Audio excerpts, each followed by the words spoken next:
Welcome back to one more mini vlog. Last వీడియోలో చూపించాను కదండి, నేను ఫహద్ కోసం అయితే మల్టీగ్రెయిన్ చేశానని. అదైతే కన్నా 6 months నుంచి 2 years వరకు అయితే పెట్టచ్చండి. బాగా హెల్త్కి మంచిదండి పిల్లలకి మాత్రము. రోజు పెట్టిన మార్నింగ్ ఈవినింగ్ పెట్టినా కానీ చాలా మంచిది. వెయిట్ గెయిన్ అయితే బాగా అవుతారండి. నేనైతే బాదం పప్పు తీసుకున్నాను అనమాట. బాదం ఒక 10-15 తీసుకోండి. ఇంకా డ్రైడ్ డేట్స్ ఉంటాయి కదా, అవి కూడా ఒక 10-15 తీసుకోవాలండి.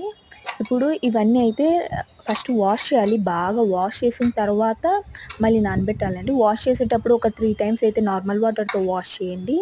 మళ్ళీ తర్వాత ఒక 2 times ఫస్ట్ సారి సాల్ట్ వేసి వాష్ చేయండి. మళ్ళీ తర్వాత నార్మల్గా వాష్ చేసేయండి, ఎందుకంటే ఆ సాల్ట్ అంతా వెళ్ళిపోతుంది కదా. ఇలాగైతే నానబెట్టుకోవాలన్నమాట. సేమ్ రైస్ అది బియ్యం చూపించాను కదా, అది ఇవి అయితే 6 hours అయితే నానాలన్నమాట. ఇంకా నేను అయితే సైడ్ పెట్టాను. ఇంకా ఇవి జీడిపప్పు అయితే తీసుకున్నానండి. ఈ జీడిపప్పు కూడా ఒక 10-15 అయితే తీసుకోండి. ఇంకా ఇదైతే కనుక ఎండు ద్రాక్ష. ఈ ఎండు ద్రాక్ష కూడా కొంచెం